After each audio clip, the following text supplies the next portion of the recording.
Assalamualaikum warahmatullahi wabarakatuh. Jumpa lagi dengan saya Ahmad Dafiq Irawan, calon guru penggerak angkatan ke-7 dari Kabupaten Banyuwangi. Pada video kali ini, kami akan membahas tentang ruang kolaborasi menganalisis implementasi pembelajaran berdiferensiasi modul 2.1. Semoga bermanfaat. Selamat menyaksikan.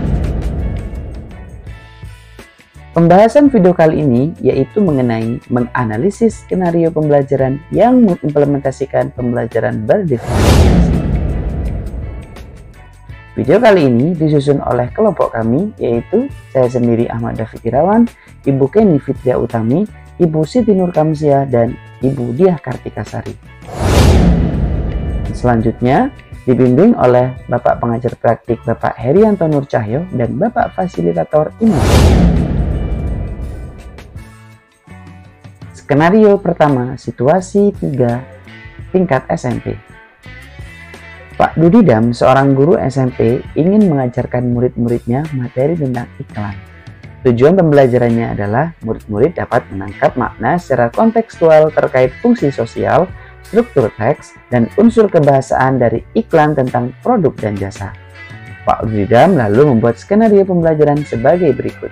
Yang pertama, diskusi seluruh kelas. Di awal pembelajaran, Pak Dudidam melakukan diskusi untuk memperkenalkan murid pada topik tentang iklan dengan menggunakan beberapa pertanyaan pemandu, seperti apa yang membedakan antara iklan dengan bentuk tulisan lain, iklan apa yang benar-benar menarik untuk kalian, apakah dibutuhkan biaya untuk membuat sebuah iklan, jenis pekerjaan apa yang tersedia dalam periklanan, dan yang kedua, kerja individu atau pasangan atau kelompok kecil. Setelah itu, Pak Dudidam meminta murid melakukan kegiatan tulis, berbagi dengan pasangan lain. Secara individu, murid akan diminta menulis 3 hingga 5 iklan yang menarik bagi mereka. Mereka lalu berbagi apa yang dituliskan dengan satu teman lain secara berpasangan.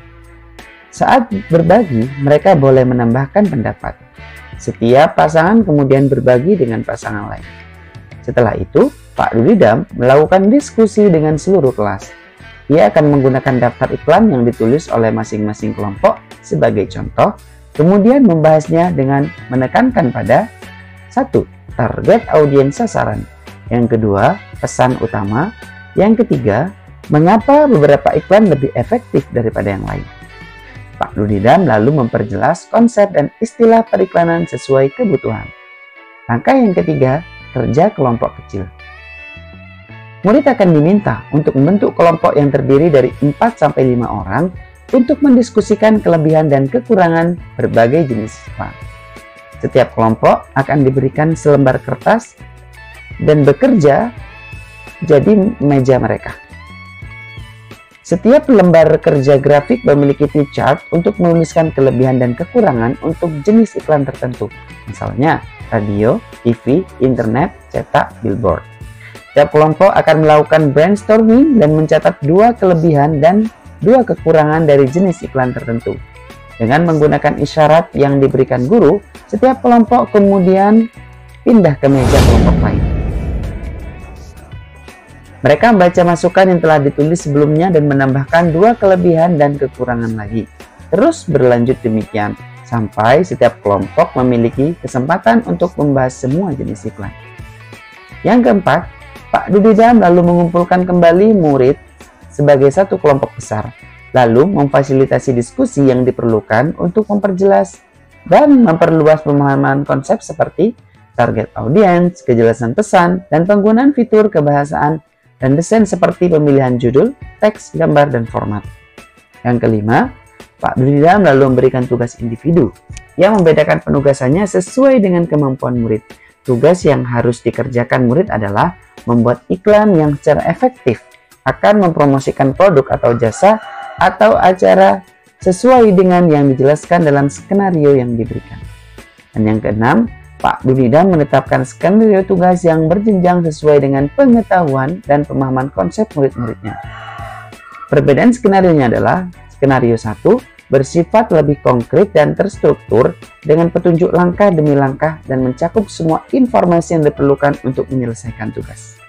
Skenario yang kedua kurang terstruktur dan lebih terbuka dibandingkan skenario 1. Dan skenario 3 bersifat konseptual dan terbuka dan membutuhkan riset. Nah, yang ketujuh, Pak Dudidam mendorong murid untuk memilih lokasi di kelas yang mendukung cara mereka belajar dengan baik. Misalnya sendirian di tempat yang tenang, dekat teman untuk memudahkan bertanya jika bingung, atau di area ruangan yang lebih ramai bersama murid-murid lain yang memungkinkan mereka untuk saling berbagi. Nah, setelah melihat skenario cerita di atas, ada beberapa pertanyaan pemantik. Pertanyaan yang pertama, dari skenario pembelajaran yang telah ditelaah, apakah kebutuhan belajar murid yang berusaha dipenuhi oleh guru tersebut? Jawaban pertanyaan yang pertama adalah kebutuhan belajar murid yang berusaha dipenuhi oleh guru tersebut adalah yang pertama kesiapan belajar murid, yang kedua minat murid, dan yang ketiga profil murid. Pertanyaan yang kedua, bagaimana cara guru tersebut menentukan kebutuhan belajar muridnya? Jawaban pertanyaan ini adalah kesiapan belajar ada di poin nomor 1 dan 6, yaitu adanya pertanyaan pemandu di awal pembelajaran dan menyiapkan 3 skenario tugas yang berjenjang sesuai pemahaman konsep murid. Yang kedua, minat murid ada di poin 2 dan 5, yaitu murid diminta menulis iklan yang menarik bagi mereka dan memberikan tugas yang berbeda berdasarkan kemampuan murid. Serta profil belajar murid ada di poin yang ketujuh. Pak Dudidam mendorong murid untuk memilih lokasi di kelas yang mendukung cara mereka belajar dengan baik. Pertanyaan pemantik yang ketiga, strategi pembelajaran berdiferensiasi apa yang digunakan? Jawaban pertanyaan ini adalah ada 3 diferensiasi. Yang pertama, diferensiasi konten, yaitu dengan menyediakan bermacam-macam jenis iklan dari radio, TV, internet, dan billboard. Sedangkan yang kedua adalah diferensiasi proses. Di sini terlihat Pak Dudidam meminta menulis iklan 3-5 iklan yang menarik bagi murid, mengadakan kegiatan baik yang bersifat individu, berpasangan, maupun dalam kelompok kecil. Dan yang ketiga, diferensiasi produk, di mana Pak Dudidam membedakan penugasan sesuai dengan kemampuan.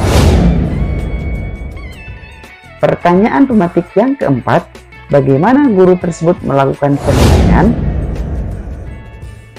Jawaban dari pertanyaan ini adalah penilaian yang dilakukan Pak Dudidam adalah ada 2. Yang pertama, assessment for learning selama proses pembelajaran, yaitu melalui kegiatan individu, kelompok, dan dilanjutkan diskusi serta umpan balik dari Pak Dudidam.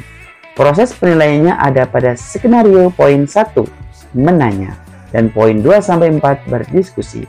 Ini merupakan penilaian formatif yang dilakukan Pak Dudidam.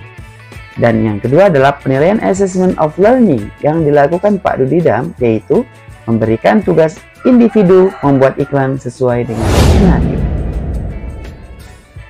Baik, itulah tadi video tentang pembahasan kali ini. Terima kasih sudah menonton dari awal hingga akhir. Semoga bermanfaat. Mohon maaf manakala ada kesalahan-kesalahan dari awal hingga akhir. Kita ketemu lagi di video-video menarik selanjutnya. Saya akhiri. Wassalamualaikum warahmatullahi wabarakatuh.